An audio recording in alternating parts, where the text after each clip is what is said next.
بسم اللہ الرحمن الرحیم الحمدللہ الذی وحدہ والصلاة والسلام علی من لا نبی بعدہ قال اللہ تبارک و تعالی فی القرآن المجید اعوذ باللہ من الشیطان الرجیم بسم اللہ الرحمن الرحیم انا نحن نزلنا الذکر وانا له لحافظون قال النبي صلى الله عليه وسلم خيركم من تعلم القرآن وعلمه أو كما قال عليه الصلاة والسلام صدق الله المولانا العظيم وصدق رسوله النبي الكريم ونحن على ذلك لمن الشاهدين والشاكرين والحمد لله رب العالمين. قابل قدر یہاں پر سارے ہی جلوہ افروز علماء کرام، مفتیان، حفاظ، اسی طرح شہر کے معززین میں سے ہم سب کے بڑے سرپرست اور اس مدرسے کے صدر جناب الحاج عیسیٰ خان صاحب اور ان کی مکمل ٹیم مکاتب سے آئے ہوئے ہیں، نونہاد بچے اور اس مدرسے کے عزیز طلباء، یہ مجلس نورانی ہے اس معنی کر کے اس کا تعلق قرآن سے، قرآن کی جس نسبت جس کو لگتی ہے وہ اس کا وقار، اس کی عزت دوبالا ہو جاتی ہے. چاہے آدمی ہو، عورت ہو، بچہ ہو، بچی ہو، بوڑھا ہو، کپڑا ہو، لکڑی ہو، ورق ہو، سیاہی ہو، قلم ہو، قرآن کی نسبت سے کوئی چیز معزز اور محترم بن جاتی ہے. میرے بھائیوں، اس سرزمین میں قرآن ہی تو ایک ایسی کتاب ہے جو صحیح ہے، اس کے علاوہ کتاب اصل پر نہیں ہے. یہ اللہ کے پاس سے رسالت مآب صلی اللہ علیہ وسلم پر نازل ہوئی ہے اور یہ اپنے اصل پر ہے، نقطے کے ساتھ، زیر و زبر کے ساتھ، ترجمے کے ساتھ، تشریح کے ساتھ. اس میں کوئی تبدیلی ہوئی نہ ہو رہی ہے اور نہ قیامت تک کے ہوگی. کسی کی مجال نہیں ہے، کسی کے اندر اللہ نے یہ صفت رکھی نہیں، اور جس نے بھی اس کے خلاف آواز اٹھائی وہ ہمیشہ کے لیے خار ہوگا، ذلیل ہو گیا، راندے درگاہ ہو گیا. ہماری یہ جو مجلس ہے یہ نسبت قرآن کو لی رہے ہیں اور اس کا ایک مقام ہے. جتنے بھی لوگ یہاں پر آئے ہیں وہ اس نسبت کی وجہ سے محترم اور معزز بن گئے. جب تک ہم بیٹھیں گے ہمارا بیٹھنا باعث ثواب، باعث نجات، باعث مغفرت ہے. ایک صحیح حدیث ہے کہ جس مجلس میں قرآن کا ختم ہوتا ہے، جس مجلس میں قرآن کے حفظ کا ختم ہوتا ہے، اس مجلس کو 60,000 فرشتے گھیر لیتے ہیں اور ان کی مغفرت کی دعا کرتے ہیں، ان کے لیے نجات کی دعا کرتے ہیں.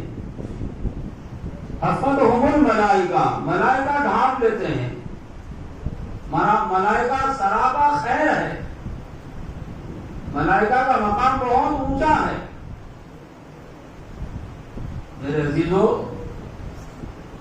ہمیں اس طرف توجہ دینے کی ضرورت ہے. ہم پر جو حالات منڈا رہے ہیں، ہم جو زدتوں کے راستوں پر ہیں،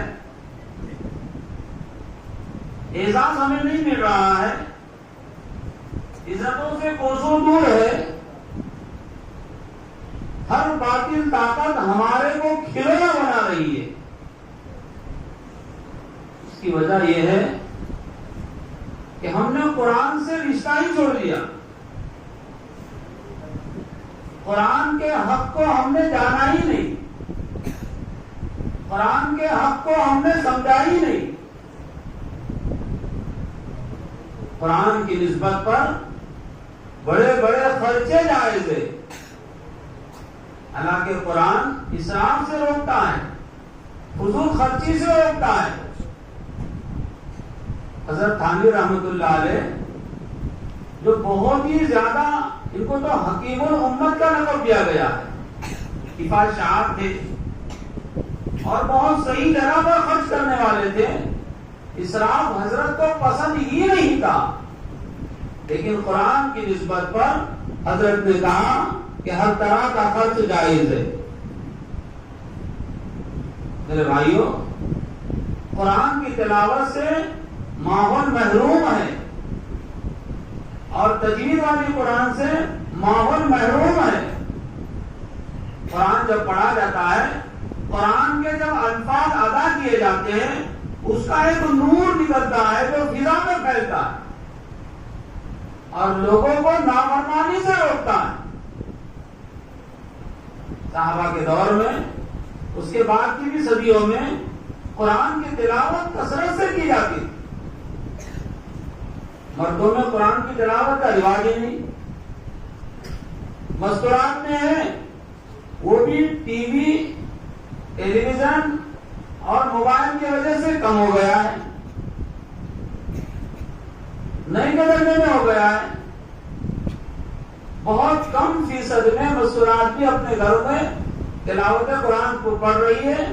وہ رمضان کے حد تک ہے پابندی، اس کے علاوہ 11 مہینے بہت کم گھروں میں عام بنایا جاتا ہے۔ یہ قرآن کے ساتھ ہماری کھلی ناانصافی ہے، اس کے طرف امت کا دھیان جانا چاہیے۔ ہم خود ذمہ دار ہیں، ہم خود سے یہ کام شروع کریں کہ ایک غلطی ہمارے سے ہو رہی ہے جس کا ماننا ہمارے لیے ضروری ہے۔ ہم خود قرآن کی تلاوت سے محروم ہیں، جن کو پڑھنے آتا وہ بھی نہیں پڑھ رہے ہیں۔ اللہ کے صحابہ بڑی عمر کے تھے، ان کے دور میں قرآن نازل ہوا، قرآن سے انہوں نے دلچسپی رکھی اور قرآن کو انہوں نے یاد کیا اتنی بڑی عمر میں۔ اللہ کے پاس اور رسول کے پاس اگر مقام ملتا تھا تو وہ قرآن کو سبق بنا کر دیتا۔ ایک جماعت کے امیر بنانے کا مسئلہ تھا، اللہ کے نبی صلی اللہ علیہ وسلم کے پاس یہ مسئلہ لایا گیا تو آپ صلی اللہ علیہ وسلم نے فرمایا جس کو قرآن زیادہ ہے اس کو امیر بنا دو، یہ مت دیکھو بوڑھا ہے یا جوان ہے یا بچہ ہے، قرآن جس کو زیادہ ہے۔ اس دور میں ایک صحابی کو 17 سورتیں یاد تھی، ان کو امیر بنا دیا گیا، یعنی بنیادی چیز قرآن تھی۔ حضرت ابی بن کعب رضی اللہ تعالیٰ عنہ کو اللہ کے نبی صلی اللہ علیہ وسلم نے فرمایا تم مجھے قرآن پڑھ کر سناؤ۔ حضرت ابی بن کعب گھبرا گئے، اے اللہ کے نبی آپ پر قرآن نازل ہوا ہے اور آپ ہمیں کہہ رہے ہیں آپ سے اچھا ہم قرآن کیسے سنائیں گے، آپ کا مقام تو بڑا اونچا ہے۔ حضرت ابی بن کعب نے اللہ کے نبی نے فرمایا میں نہیں کہہ رہا ہوں بلکہ میرے اللہ نے مجھے آرڈر دیا ہے، ابی بن کعب سے قرآن تم سنو۔ اچھا قرآن جو پڑھتا ہے اس کا مقام اللہ کے پاس بڑا بلند ہوتا ہے۔ اللہ نے حضرت ابی بن کعب کو عرش پر ملائکہ کے درمیان میں یاد کیا۔ اندازہ لگائیے کسی اچھی مجلس میں ہمارا تذکرہ ہوتا ہے، ہم کو خوشی ہوتی ہے، اللہ نے خود یاد کیا، ملائکہ کے مجلس میں یاد کیا اچھے قرآن پڑھنے والے۔ ارے بھائیو، بے انتہا ضروری ہے اپنا تعلق قرآن سے جوڑنا، تلاوت کا اپنے آپ کو عادی بنانا، ہمارے گھر میں بھی کثرت سے تلاوت ہو، اس کی ہم فکر کریں۔ حضرت مولانا حسین احمد مدنی رحمۃ اللہ علیہ تقریر کر رہے تھے تلاوت قرآن کی فضیلت پر۔ ایک بڑے میاں جن کو قرآن نہیں آتا انہوں نے سن لیے، کھیت میں کام کرتے تھے، حضرت کی زبانی فضیلت سن کر ان کو ایک حوصلہ ملا، لیکن مشکل یہ تھی کہ قرآن آتا ہی نہیں تھا، مگر وہ مارکیٹ میں گئے، قرآن لے کر آئے۔ روزانہ کھیت میں کام کرنے کے آنے کے بعد غسل کرتے تھے، پاک صاف ہوتے تھے، قرآن کو لے کر بیٹھتے تھے اور انگلی پھیر کر یہ کہتے تھے اللہ تو نے یہ سچ کہا، یہ بھی سچ کہا، یہ بھی سچ کہا۔ اس طرح قرآن مجید ختم کرتے۔ جب ان کا انتقال ہوا، قبر کھودنے کے لیے لوگ گئے تو خوشبودار پھول نکل رہے ہوں، دوسری جگہ کھودا وہاں سے بھی خوشبودار پھول نکل رہے ہیں، تیسری جگہ کھودا وہاں سے بھی خوشبودار پھول نکل رہے ہیں۔ اس زمانے کے کسی عالم سے کہا گیا کہ قبرستان میں 3 جگہ پر ان کی قبر کھودی گئی، وہاں سے خوشبودار پھول نکل رہے ہیں۔ تو اس عالم نے کہا گھر جا کر پوچھو ان کا کوئی خاص عمل تھا کیا؟ گھر میں جا کے ان کے بیوی سے پوچھا، کہا کہ یہ تو ان پڑھ جاہل تھے، کھیت میں کام کرنے والے تھے، گوار تھے، لیکن کسی ملا کا بیان انہوں نے سنا اور مجھے آ کر کہا قرآن کی تلاوت کرنے کی فضیلت بہت بڑی ہے، نہ تجھے آتا ہے نہ مجھے آتا ہے، لیکن جو ہمارے بس میں ہے ہم وہ کریں گے۔ وہ مارکیٹ گئے، قرآن لے کر آئے اور روزانہ کھیت میں سے آنے کے بعد غسل کر کر اپنا انگلی پھیر کر کہتے تھے اللہ تو نے یہ بھی سچ کہا، اللہ تو نے یہ بھی سچ کہا، اللہ تو نے یہ بھی سچ کہا، تیرا سارا کلام سچ۔ تو اس وقت کے عالم نے کہا تم 10 جگہ پر بھی قرآن مجید کو اگر کھولیں گے اور قبر کو کھولیں گے تو یہی عام ہونے والا ہے، یہی پھول نکلنے والے ہیں۔ یہ تو استقبال والے پھول ہے، یہ تو جنت کے پھول ہے، یہ تو ان کو قبر میں آنے کا انتظار کر رہے ہیں۔ میرے بھائیوں، انگلی کے پھرانے پر یہ اجر ہے اور یہ استقبال ہے اللہ کی طرف سے، تو قرآن مجید کی تلاوت پر اللہ کی طرف سے کیا استقبال ہے؟ اس لیے میرے بھائیوں ہمارے لیے بے انتہا ضروری ہے کہ ہم ایسا ماحول بنائیں اور قرآن والا ماحول بنائیں، اس کو اہمیت دے، اس کو پوزیشن دے، اس کو درجہ دے۔ گھر میں جو بچے قرآن مجید پڑھتے ہیں اس کی حوصلہ افزائی کرے۔ جامعہ طلبہ میں ایک مرتبہ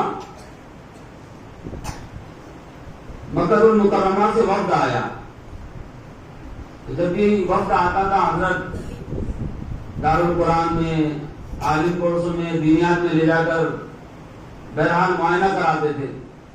دینیات میں 9-10 سال کا بچہ قرآن مجید پڑھا، وہ سارے لوگ رونا شروع کر دیے۔ سعودی میں قرآن مجید کی تلاوت کو، قرآن کو بڑی اہمیت دی جاتی۔ وہ بچے کی آواز ماشاءاللہ تھی، بچے نے قرآن بھی اچھا پڑھا، وہ دارو قطار رونے لگے۔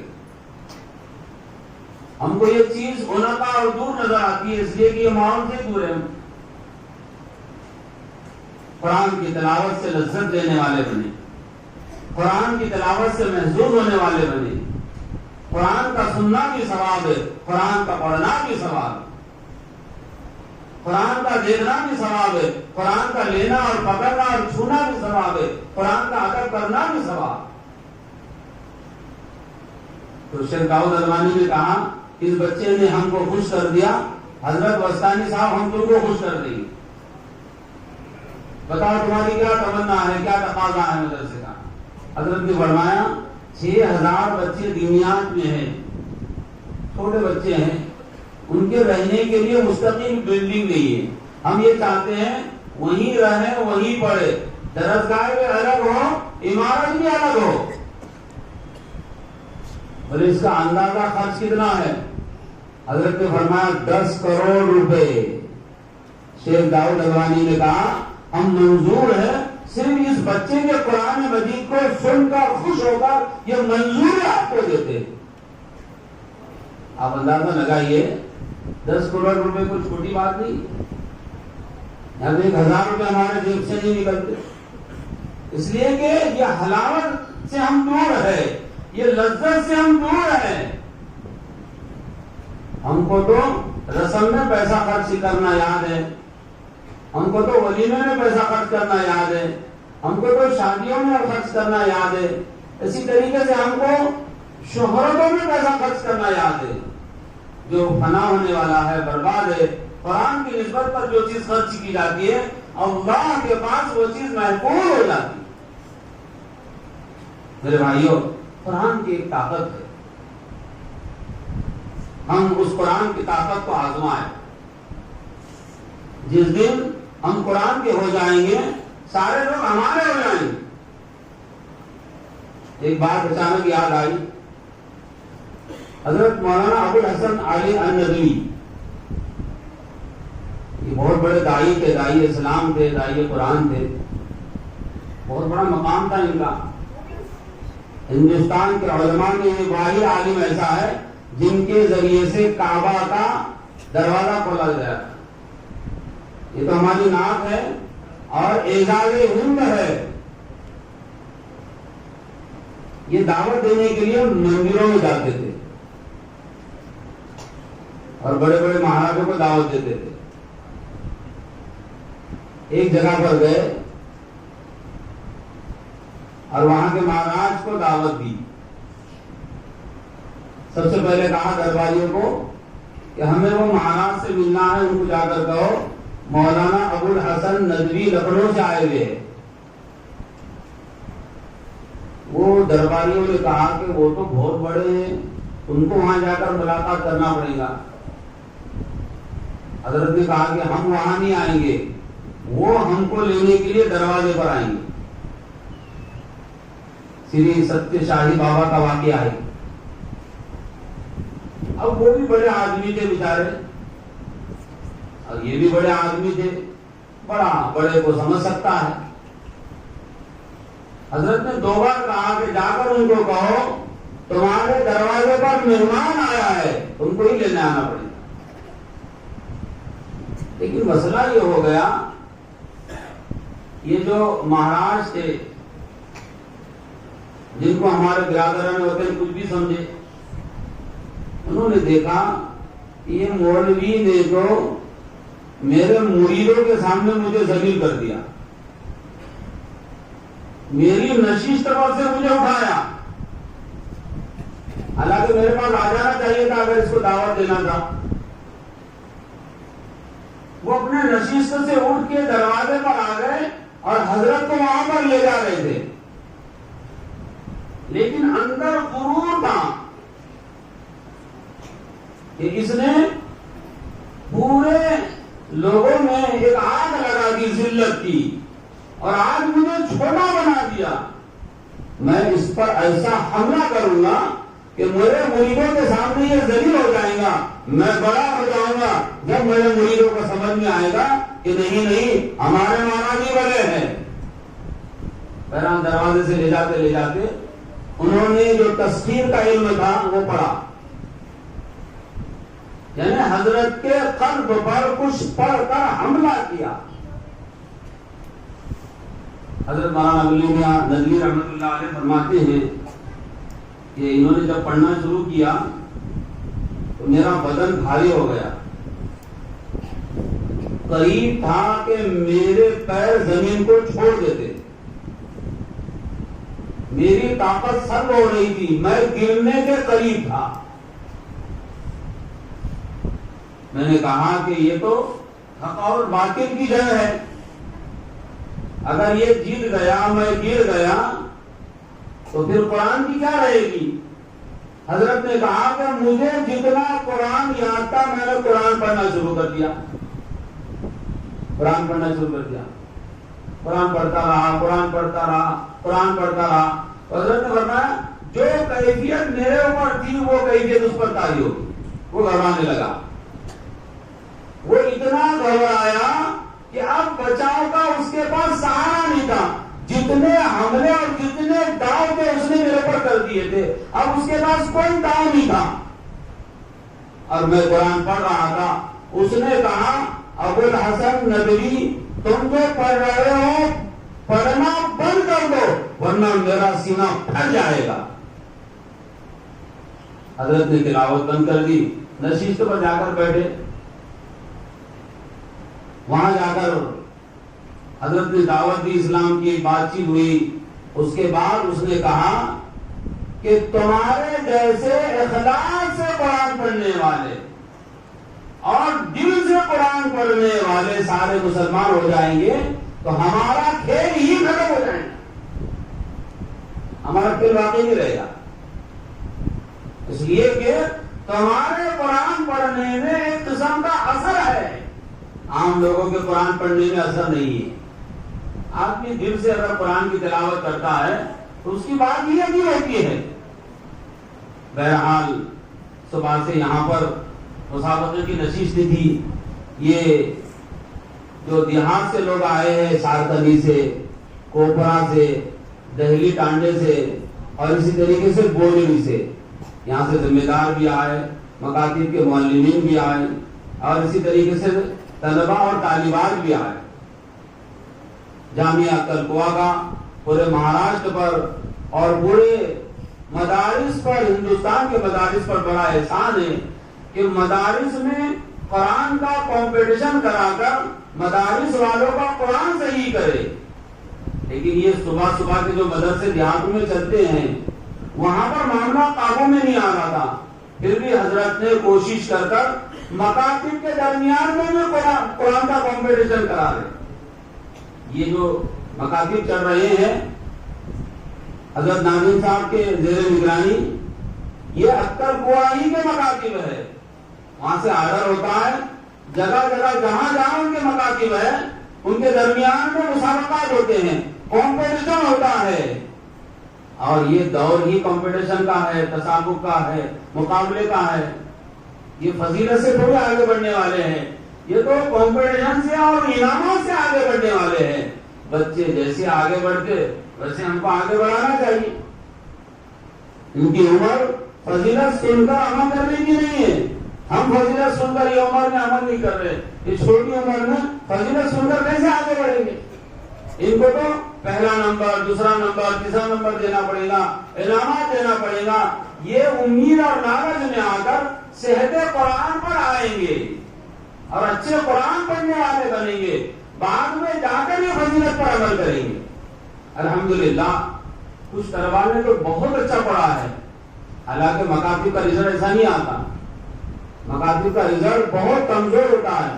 خود حضرت مولانا وسطانی صاحب فرماتے ہیں چارہ رزلٹ بھی اگر مکاتب میں اچھا آ گیا تو وہ مکاتب کامیاب ہے. مکاتب کا رزلٹ تجوید کے اعتبار سے الحمدللہ ٹھیک رہا, لیکن دیکھو ہم کو اطمینان نہیں رکھنا ہے. جو معلم اطمینان رکھے گا کہ چلو رزلٹ اچھا آ گیا, پھر وہ آگے پڑھے گا نہیں اور پڑھائے گا بھی نہیں. اس لیے معلمین کے لیے مبارکبادی ہے کہ ہمارے پاس 1.5 گھنٹہ 2 گھنٹہ بچے رہتے ہیں, ہم ان کے عقائد پر محنت کریں, ہم ان کے الفاظ پر محنت کریں, ہم قرآن کی تلاوت تجوید سے ہو اس پر محنت کریں, ہم تعلیم بھی کریں بچوں کی, تربیت بھی کریں بچوں. یہ بہت بڑا سرمایہ ہے, بہت بڑا سرمایہ. اسی طریقے سے میرے عزیزوں, میرے دینی بھائیوں, مدارس میں جو محنت ہوتی ہے یہ محنت بھی پتھر کے لکیر کی جیسی محنت ہوتی ہے. یہ جو بچے ابھی نعت پڑھے اور اسی طریقے سے قرآن پڑھے, یہ یوں ہی تھوڑی, ہم میں سے کوئی نہیں یہاں پر آ کر پڑھ سکتا ہے ایسا قرآن, ایسی نعت ہم میں سے کون پڑھ سکتا ہے آ کر.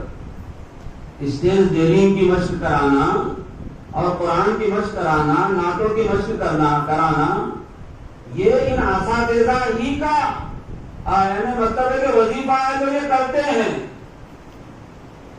اس لیے میرے بھائیوں, مدارس سے ہم حسن ظن رکھے, مدارس میں ہونے والی محنت پر ہم بھروسہ رکھے. مدارس میں جو کام ہوتا ہے وہ دیگر جگہ پر نہیں ہوتا. چھوٹی چھوٹی تنخواہ پر، چھوٹی چھوٹی یافتہ پر یہ حضرات بہت زیادہ محنت کرتے ہیں. 8 گھنٹے کو ان کے لیے مانا نہیں ہے. پورا دن، آدھی رات، کبھی کبھی تو سارا دین کا اکثر حصہ یہ قربانیاں ہیں. یہ جو بچے 30 پارے کے حافظ قرآن بن رہے معمولی بات نہیں. بغیر محنت کے چیز وجود میں نہیں آتی. اور طلبا کو مدارس میں روکنے کے لیے بڑی کڑی محنت کرنا پڑتا ہے.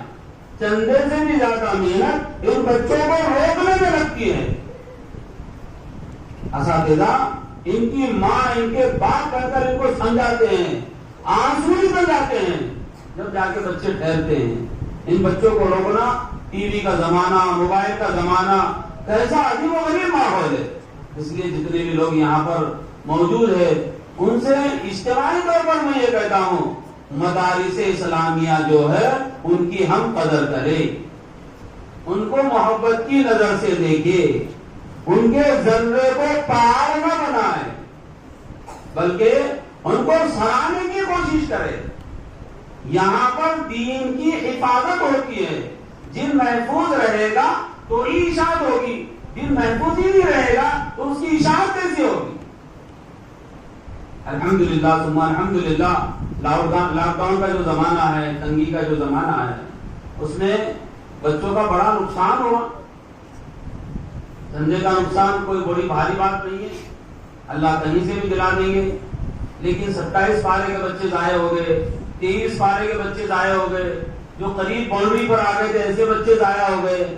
اور جن بچوں کا حافظ بن کر اپنے والدین کے لیے ان کو بہت زیادہ ضرورت تھی، ایسے بچے بھی ضائع ہو گئے، ماحول کا شکار ہو گئے. جو بچے کام کر رہے ہیں، محنت کر رہے ہیں، جو اساتذہ محنت کر رہے ہیں، ان کی ہم قدر کریں اور ان کی ہمت افزائی کریں. ان کی ہمت افزائی ہمارے لیے انشاءاللہ العزیز ذخیرہ آخرت ہو سکتی ہے. کنوٹ والوں کے لیے یہ مدرسہ نعمت ہے، کنوٹ والوں کے لیے یہ مدرسہ امانت ہے. ہم نعمت سمجھیں گے، امانت سمجھیں گے تو اس کی حفاظت ہمارے لیے آسان ہوگی. یہ ہمارے لیے ذریعہ نجات ہے. یہ امانت، یہ جو مدرسہ ہے ہمارے لیے ذریعہ مغفرت ہے. ہر مدرسے اس میں بہت قریبی خدمت ہو رہی ہے اور بہت بنیادی اور اچھی خدمت ہو رہی ہے. مدارس میں ہمارے پاس ایک الحمدللہ جماعت آئی تھی، اس میں 68 سال کے بزرگ تھے اور مدرسہ پہلے گاؤں میں تھا تو کچھ بچے حلقے میں بٹھا دیا کرتے تھے. تو بہت سارے لوگ دعائے قنوت ان کو سکھانے کی کوشش کر رہے تھے، لیکن وہ 68 سال کے بزرگ کو آنا نہیں تھا. ایک بچے نے دعائے قنوت ان کے سامنے پڑھا تو بہت زور سے وہ رونا شروع کر دیے. میں تو ایسا دعائے قنوت موت تک یاد کر ہی نہیں سکتا. انہوں نے مایوسی کا شکار ہو کر. میرے بھائیوں، میرے عزیزوں، ان مکاتب کی ہم قدر کریں، ان مدارس کی ہم قدر کریں، محبت کی نظر سے دیکھیں، اس میں تعاون کریں. انشاءاللہ العزیز یہ بچے کل قیامت کے دن ہمیں پہچانیں گے کہ ہمارے حفظ میں انہوں نے مدد کی، ہمارے عالمیت میں ہماری مدد کی، اور یہ بچے ہماری سفارش اور مغفرت کا ضرور بھی ضرور انشاءاللہ العزیز سبب بنیں گے. تو بہرحال آپ حضرات بہت دیر سے ہیں، ہم لوگ بھی صبح سے بیٹھے ہوئے ہیں، لیکن قرآن کی نسبت تھی اس لیے تھکن کا کوئی احساس نہیں ہوا اور تھکن محسوس بھی نہیں ہوئی. اس لیے کہ جتنا بھی بیٹھنا ہے یہ ثواب کے لیے ہے، رحمت کے لیے ہے، نجات کے لیے ہے، مغفرت کے لیے ہے. آپ حضرات اپنا تعلق ہر مدرسے سے جوڑے اور اپنے اپنے پاس کے جو مکاتب ہے اس کو مضبوط کرنے کی کوشش کرے. یہ بچپن میں جو یاد ہو جاتا ہے وہ بچپن تک اور اس کے بعد بھی باقی رہتا ہے، لیکن بعد میں اس کے اوپر کوشش کی جاتی ہے جماعتوں میں نکال کر. بہرحال وہ بھی طریقہ بہتر ہے، لیکن وہ مضبوطی نہیں آتی جو آج ان کے درمیان میں مضبوطی ہے. کچھ بچیوں نے، کچھ بچوں نے اچھا پڑھ کر ہمیں خوش کر دیا. فجزاکم اللہ خیر الجزا. اس مدرسے کے ذمہ داروں سے بھی کا میں شکریہ ادا کرتا ہوں کہ انہوں نے ان کے بچوں کو حافظ بنایا ہے، اس مجلس میں رکھی ہے اور اس مجلس میں ہم سب کو بلایا ہے. ختم قرآن کے موقع پر جو دعا کی جاتی ہے وہ دعا ضرور قبول ہوتی ہے. اس لیے آپ حضرات سے گزارش ہے اب دعا ہوگی، انتظار کریں، دعا کا جو فائدہ ہے وہ حاصل کر ہی جائے. وآخر دعوانا الحمدللہ رب العالمین.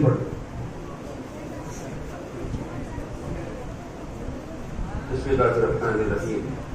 الحمدللہ رب العالمین.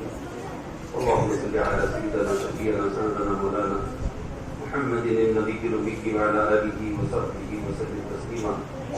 ربنا هب لنا من أزواجنا وذرياتنا قرة أعين واجعلنا للمتقين إماما. يا حي يا قيوم برحمتك نستغيث. يا حي يا قيوم برحمتك نستغيث.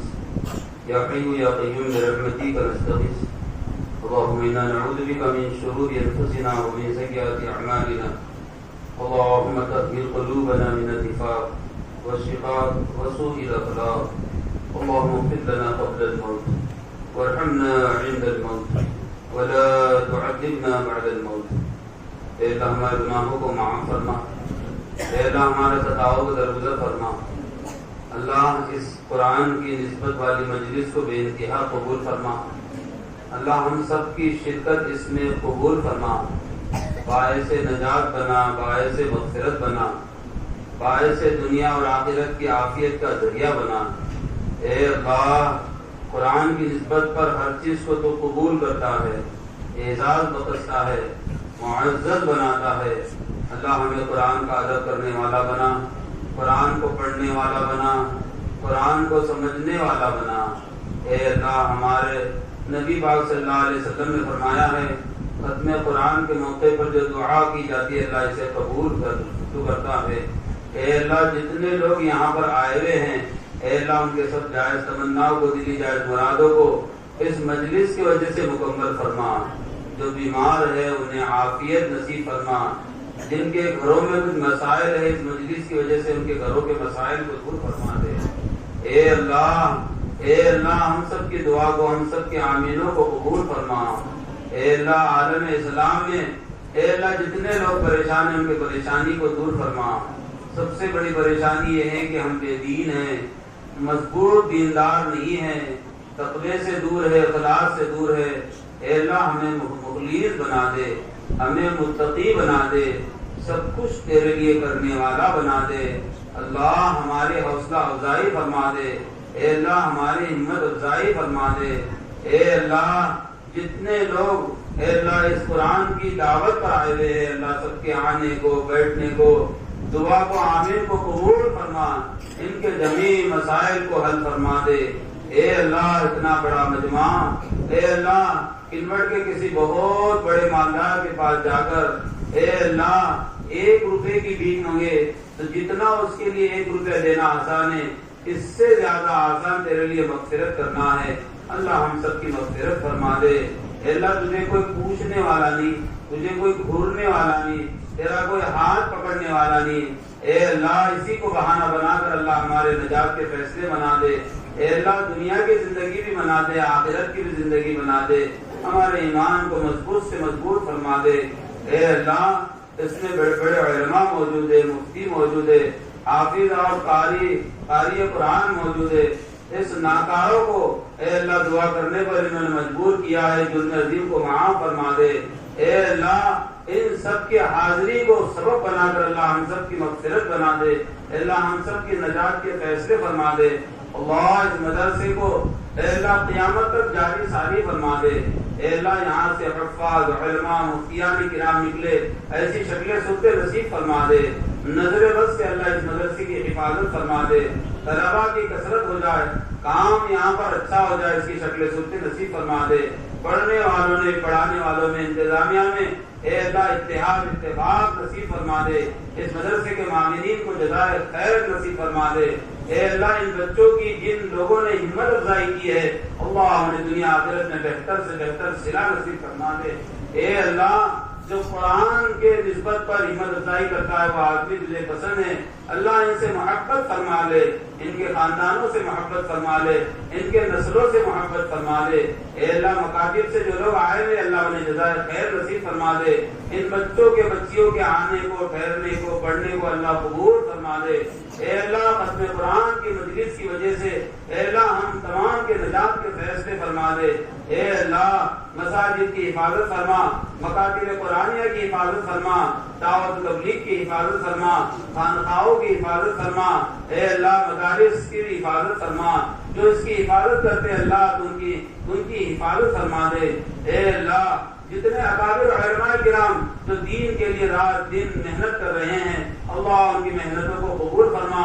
اللہ ان کے وقت میں صلاحیتوں میں برکتیں نصیب فرما. اے اللہ ان کے زبانوں پر ہم سب کے نفع کی بات کھول دے. اے اللہ خاص طور سے حضرت مولانا سعد صاحب کی حفاظت فرما، حضرت مولانا ارشد مدنی کی حفاظت فرما، حضرت مولانا محمود مدنی کی حفاظت فرما، حضرت مولانا رابع حسن ندوی کی حفاظت فرما، حضرت مولانا وسطانی صاحب کی حفاظت فرما، حضرت مولانا یامین صاحب کی حفاظت فرما. یہاں جتنے بھی علماء کرام ہیں ان میں اتحاد اتفاق نصیب فرما. وہ سب پورے شہر اور علاقے کے لیے نفع بن جائے اور نفع بن کر اپنے نفع کو پھیلاتے رہے، اس کی شکلیں سنتے نصیب فرما. اللہ ہم نے جو مانگا وہ بھی عطا فرما دے، جو مانگنے سے رہ گیا وہ سب کا سب ہمیں نصیب فرما دے. اللہ ہم سب کی دعا کو اپنے فضل سے نبی پاک صلی اللہ علیہ وسلم کی برکتوں سے قبول فرما. ان اللہ و ملائکتہ یصلون علی النبی یا ایھا الذین آمنوا صلوا علیہ وسلموا تسلیما. اللهم صل علی سیدنا شفیعنا سندنا مولانا محمد النبی الامی وعلى آلہ وصحبہ وسلم تسلیما. ربنا تقبل منا انک انت السمیع العلیم وتب علینا انک انت التواب الرحیم. سبحان ربک رب العزة عما یصفون وسلام علی المرسلین والحمد للہ رب العالمین برحمتک یا ارحم الراحمین.